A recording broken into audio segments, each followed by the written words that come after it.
परंतु युवती होने के कारण ऋषि सुखदेव को काम दोष के कारण भय लगा।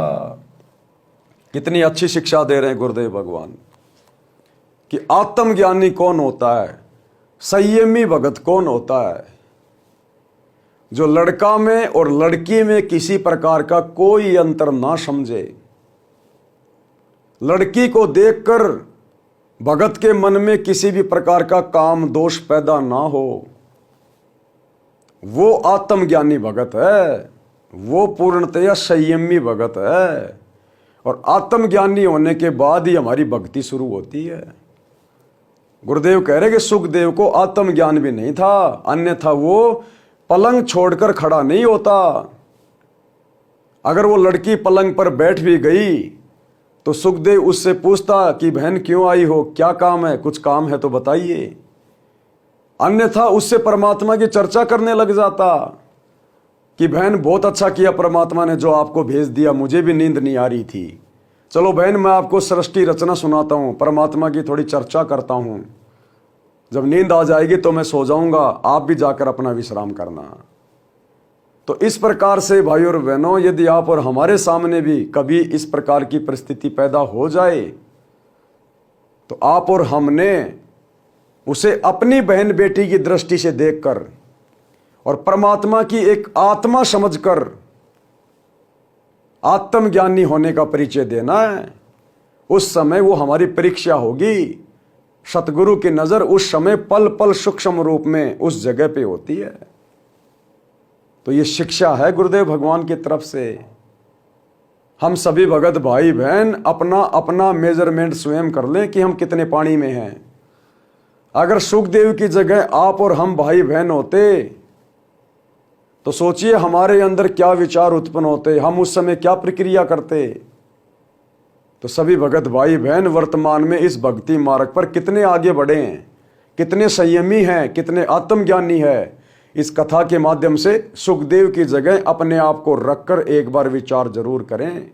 और यदि कुछ कमी है तो गुरुदेव से प्रार्थना करके भक्ति को और ज़्यादा बढ़ाकर स्वयं को भक्ति मार्ग पर सुदृढ़ और सफल बनाने का प्रयास करें। कबीर परमेश्वर जी ने बताया है कि स्त्री तथा पुरुष आत्मा के ऊपर दो वस्त्र हैं। इस काल ने एक ही आत्मा के ऊपर दो वस्त्र डाल दिए, एक स्त्री का और एक पुरुष का। जबकि आत्मा ना स्त्री है ना पुरुष है, आत्मा तो पुल्लिंग है, पुल्लिंग। जिस प्रकार गाड़ियां बनाने वाली कंपनी एक चेचिस के ऊपर बस की बॉडी लगा देती है और दूसरे चेचिस के ऊपर ट्रक की बॉडी लगाती है, देखने वाला दूर से पहचान लेता कि ये तो बस है और ये ट्रक है, जबकि नीचे से उसका चेचिस एक ही है, ऊपर की बॉडी की बनावट का अंतर है।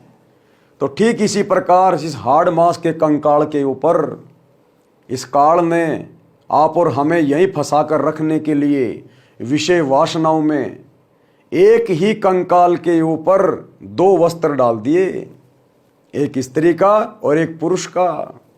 जबकि भाई और बहनों, यदि हमें कभी कभार कंकाल देखने को मिले, कंकाल किसी डॉक्टर की क्लिनिक पर या किसी मेडिकल की दुकान पर, यदि हम गौर से हम उस कंकाल को देखें तो हड्डियों के अलावा आपको कुछ भी दिखाई नहीं देगा। ना आपको स्त्री के स्तन दिखाई देंगे, ना आपको स्त्री या पुरुष की प्रजनन इंद्री दिखाई देगी, ना आपको कोई सुंदरता दिखाई देगी, ना कोई चेहरे अलग अलग दिखाई देंगे। केवल वो कंकाल दिखाई देगा, कंकाल। और उसी कंकाल के ऊपर हाड़ मांस से इस काल ने स्त्री और पुरुष बना दिए, और उसी चीज में हम भाई बहन भ्रमित हो रहे हैं, भ्रमित। और गुरुदेव ने बताया कि बिष्टा जिनकी देह में वो मगन फिरे दिन रात, और गरीब दास केशव कहे जिन सर जम की घात। इस शरीर में भरा क्या है? अगर इस खाल को हटा के देखा जाए तो इसके अंदर कुबाड़ भरा, कुबाड़, मोटी मोटी थैलियां, कोई टट्टी की, कोई पेशाब की, कोई थूक की, कोई लार की।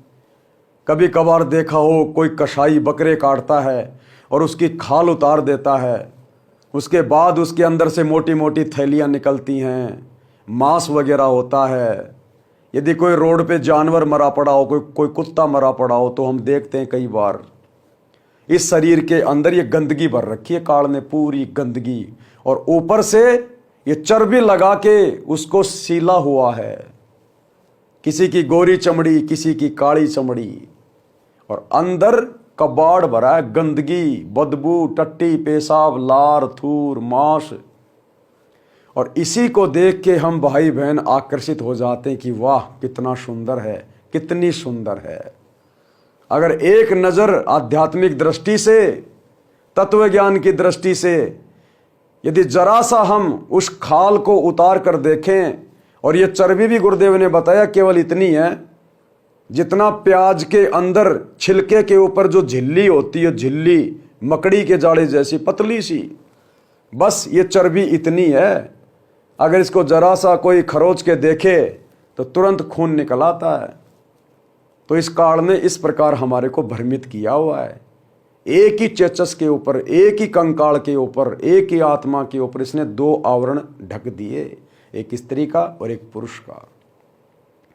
तो गुरुदेव के ज्ञान को आधार बनाकर हमने इन चीज़ों पर विशेष तौर पर विचार करना होगा, अन्यथा ये काल हमारे को भ्रमित किए बिना रहेगा नहीं।